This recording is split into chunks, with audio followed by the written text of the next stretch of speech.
அனைவருக்கும் வணக்கம். நான் உங்கள் சாந்தி பேசுறேங்க. இன்றைய பதிவுல நாம என்ன பார்க்க போறோம் அப்படின்னா, பூஜை அறையில் தெரியாமல் கூட இந்த 5 பொருட்களை வைக்காதீர்கள் அப்படின்னு சொல்லியிருக்கிறேன். அப்படி என்னென்ன பொருட்களை நாம வைக்க கூடாது அப்படிங்கறத பத்தி தான் இந்த பதிவுல நாம தெளிவாக பார்க்க போறோம். வாங்க வீடியோக்குள்ள போகலாம்.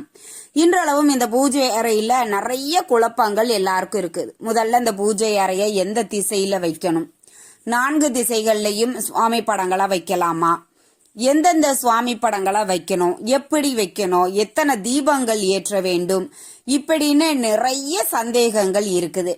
நான் நம்மளுடைய சேனல்லையே இந்த பூஜை அறையில எந்தெந்த சுவாமி படங்களை நம்ம வைக்க வேண்டும், எந்த திசையில் வைக்க வேண்டும் அப்படின்னு தனியா ஒரு பதிவு கொடுத்துருக்கிறேன். பார்க்காதவங்க அதையும் செக் பண்ணி பாருங்க. இன்னைக்கு நம்ம பார்க்க போறது என்ன அப்படின்னு பார்த்தீங்கன்னா, பூஜை அறையில் முக்கியமாக இந்த 5 பொருட்கள் இருக்கவே கூடாது அப்படிங்கறத பத்தி தான் நம்ம இந்த பதிவுல பார்க்க போறோம். அப்ப என்னென்ன பொருட்களை நம்ம வைக்க கூடாது, நம்ம பூஜை அறையில நிறைய சந்தேகங்கள் இருக்குது. உங்களுக்கு வேறு என்ன சந்தேகங்கள் இருக்குதோ அதை கீழே என்னோட கமெண்ட்ஸ்ல ஷேர் பண்ணுங்க. முடிந்த வரைக்கும் நான் உங்களுக்கு அதை தெளிவுபடுத்த விரும்புறேன். இப்ப பார்த்தீங்க அப்படின்னா, பூஜை அறையில் நாம வைக்கவே கூடாத ஒரு 5 பொருட்களை பத்தி தான் நம்ம பார்க்க போறோம். பூஜை அறையில எப்பவுமே நாம பார்த்தீங்கன்னா சுத்தபத்தமா தான் வச்சிருக்கணும். நான் எப்பவுமே சொல்ற மாதிரி பூஜை அறையில நாம ஒரு சில விஷயங்களை இதை தவறு அப்படிங்கிறது கூட தெரியாம நாம செஞ்சிட்டு இருந்திருப்போம் இல்லைங்களா? அப்பேற்பட்ட 1-2 விஷயங்களை தான் நான் இப்போ உங்களுக்கு சொல்ல போறேன். இதை முடிந்த வரைக்கும் நீங்க செஞ்சிட்டு இருக்கிறீங்க அப்படின்னா முற்றிலுமாக அதை நீங்க தவிர்த்து விடுங்கள். சரி, நாம என்னென்ன பொருட்களை முதல்ல நம்ம வைக்க கூடாது பூஜை அறையில அப்படின்னா, நிறைய பேர் செய்யற தவறு இது. பூஜை அறையில இப்போ இன்னைக்கு நம்மளுக்கு வெள்ளிக்கிழமை நம்ம ஒரு நெய்வேத்தியம் வச்சு பூஜை பண்றோம். ஆனா அந்த நெய்வேத்தியம் வச்சிருக்கோம் இல்லைங்களா, அதை எடுத்து பிரசாதமாக அன்றைய தினமே நாம அதை ஒரு மணி நேரம் 2 மணி நேரம் வச்சிருந்தா கூட போதுமானது. அதை நீங்க மறுபடியும் எடுத்து நீங்க அதை பிரசாதமாக எடுத்துக்கொள்ளலாம். ஆனா ஒரு சிலர் என்ன பண்ணுவாங்க அப்படின்னா, அதை அப்படியே வச்சிருவாங்க. மறுநாள் சனிக்கிழமை வரைக்கும் அது அப்படியே இருக்கும். மறுநாள் பூஜை பண்ணும் போது மட்டும்தான் அதையெல்லாம் எடுப்பாங்க. ஏன்னா அது கெட்டு போயிடும். அதுக்குள்ள நாம எக்காரணத்தை கொண்டும் கெட்டு போன உணவுகளை இறைவன் முன் வைக்கவே கூடாது. ஒரு நெய்வேத்தியம் வச்சு நீங்க பூஜை பண்றீங்க அப்படின்னா ஒரு 2 மணி நேரத்திற்கு பிறகு நீங்க அதை எடுத்துக்கொள்ளலாம். எந்த தவறுமே கிடையாது. அதனால இனிமேல் நீங்கள் பூஜை செய்யும் பொழுது இது மாதிரி செஞ்சிட்டு இருக்கிறீங்க அப்படின்னா கண்டிப்பா இனிமேல் அந்த தவறை செய்யாதீங்க. அடுத்தது பார்த்தீங்கன்னா, நிறைய பேரு நாம சுவாமி படங்களுக்கு பூக்களை எல்லாம் வைப்போம்ல, நிறைய பூக்கள் வச்சு அலங்காரம் பண்ணுவோம். அடடா அழகா இருக்குதே அப்படின்னு அதை அப்படியே நம்ம விட்டுருவோம். இப்போ இந்த வாரம் வெள்ளிக்கிழமை தினந்தோறும் பூஜை செய்யறவங்க எடுத்துருவாங்க.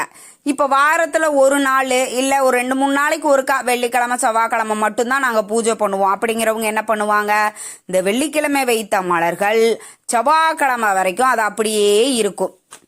எப்படி வாடி சருகாயி அது அப்படியே இருக்கும். கண்டிப்பா அப்படி நீங்க வைக்கவே கூடாது. வாடிய சருகாக கூடிய வரைக்கும் அந்த பூக்களை நீங்கள் தெய்வ படங்களுக்கு வைக்கவே வைக்காதீங்க. நீங்க என்ன பண்ணுங்கன்னா, முதல் நாள் வைக்கிறீங்க அப்படின்னா அட்லீஸ்ட் மறுநாளாவது அந்த பூக்களை எல்லாம் நீங்க எடுத்து அதை முறையாக சேர்க்கக்கூடிய இடத்துல குப்பை கூடையில சேர்த்துருங்க. அதை அப்படியே விட்டு வைப்பது அப்படிங்கிறது நல்லது கிடையாது. அடுத்தது என்ன பண்ணுவாங்க, நம்ம வெத்தலைப்பாக்கு வைப்போம். இந்த வெத்தலைப்பாக்கு வைக்கிற பழக்கம் எல்லாருக்குமே உண்டு. அதுல பணம் வைப்போம். ஆனா இந்த வெத்தலைப்பாக்கு அது காஞ்சு சருகாகிற வரைக்கும் அதை அங்கேயே வச்சிருப்பாங்க. இந்த வெற்றிலைய வாடவே விடக்கூடாது. ஏன்னா இந்த வெற்றியை குறிக்கக்கூடியது. இந்த வெற்றிலையை வைத்து நம்ம வழிபாடு செய்யறோம் இல்லைங்களா, அதையுமே நான் எப்படி இந்த நெய்வேத்தியத்தை பிரசாதமாக எடுத்துக்கொள்ளணும் அப்படின்னு சொல்றேனோ அதே மாதிரி இந்த வெற்றிலையும் நீங்க எடுத்துக்கொள்ளலாம். இல்ல உங்க வீட்டுக்கு அருகில ஏதாவது வயதானவர்கள் இருக்கிறாங்க, அவங்க வெற்றிலை பாக்கு போடுறாங்கன்னா அவங்க கிட்ட கொடுங்க, ஒண்ணுமே தப்பு கிடையாது. ஆனா அப்படியே அது பூஜை அறையில காய்ந்து போற அளவுக்கு நீங்க விடவே கூடாதுங்க. அது ரொம்ப ரொம்ப தவறான விஷயம். வெத்தலைப்பாக்கு வச்சு நம்ம வழிபாடு செய்யும் பொழுது இந்த தவறை நீங்க கண்டிப்பா ஞாபகத்துல வச்சுக்கோங்க. இதை திரும்ப நம்ம செய்யக்கூடாது அப்படின்னு. நிறைய பேர் என்ன பண்ணுவாங்க, நிறைய நெய்வேத்தியம் வச்சிருக்கிறவங்க கூட எடுத்துருவாங்க. இந்த ஒரு கிளாஸ் பால் வைப்போம், 2 வெத்தலைப்பாக்கு பழம் வைப்போம் அப்படின்னு வைக்கிறவங்க என்ன பண்ணுவாங்க, அந்த பழம் அழுகி அது ரொம்ப ஒரு மாதிரி கெட்டு போன பிறகுதான் அதை ரிமூவ் பண்ணுவாங்க. அப்படியெல்லாம் நீங்க வச்சிருக்கிறீங்க அப்படின்னா கண்டிப்பா அது மாதிரி செய்யக்கூடாது. அடுத்தது என்ன அப்படின்னு பார்த்தீங்கன்னா, விளக்கு நம்ம தீபங்கள் பூஜை அறையில ஏத்துவோம். இந்த விளக்கை அதுவா அணையணுமா இல்ல நாம தான் அணைக்கணுமா, எதை கொண்டு அணைக்கணும் அப்படின்னு நிறைய சந்தேகம் இருக்குது. நீங்க குத்து விளக்கு ஏத்துறீங்க, காமாட்சி விளக்கு ஏத்துறீங்க, அகல் விளக்கு ஏத்துறீங்க, குபேர விளக்கு ஏத்துறீங்க, எத்தனை விளக்கு வேண்டுமானாலும் ஏற்றலாம். ஆனால் அதை ஒரு அரை மணி நேரத்துக்கு மேலாக நீங்க எவ்வளவு நேரம் வேணாலும் உங்களுடைய வசதிக்கு ஏற்ப அந்த விளக்கை எரிய விட்டுட்டு அதை அணைக்கும் போது ஒரு பூக்களால அணைக்கணும். இன்னொன்று விசேஷம் என்னன்னா, ஒரு டைமண்ட் கற்கண்டு நல்ல பெரிய கற்கண்டா இருக்கும் பாத்தீங்களா, அதை வச்சு அணைக்கும் போது வீட்டுல செல்வகடாச்சம் ஏற்படும் அப்படின்னு சொல்லப்பட்டிருக்கு.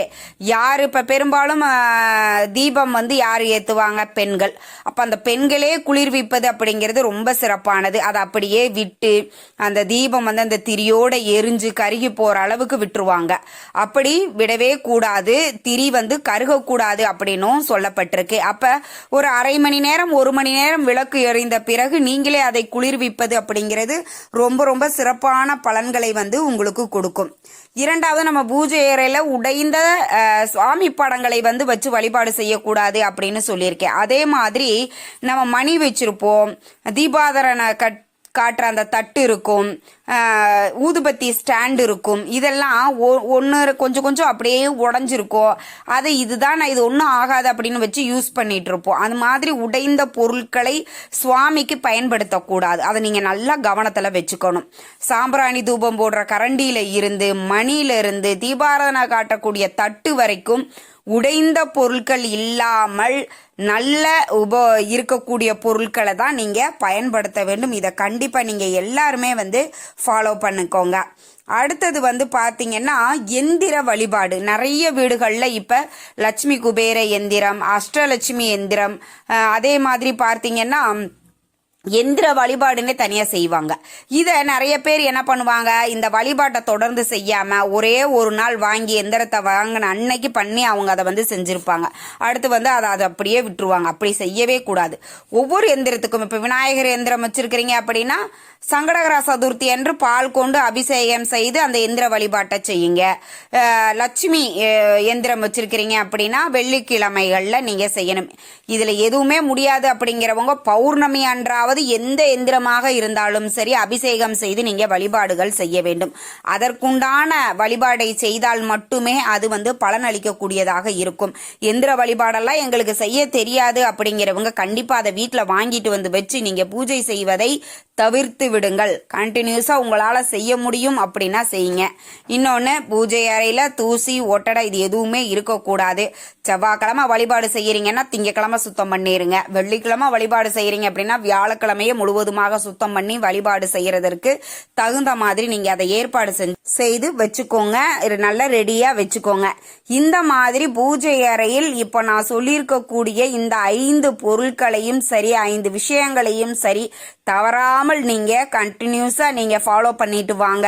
தெய்வத்தினுடைய அருள் பரிபூரணமாக உங்களுக்கு கிடைக்கும். இந்த தகவல் உங்களுக்கு ரொம்பவுமே பயனுள்ளதாக இருந்திருக்கும் நினைக்கிற. வீடியோ பிடிச்சிருந்தா லைக் பண்ணுங்க, ஷேர் பண்ணுங்க, கமெண்ட் பண்ணுங்க. நன்றி, வணக்கம்.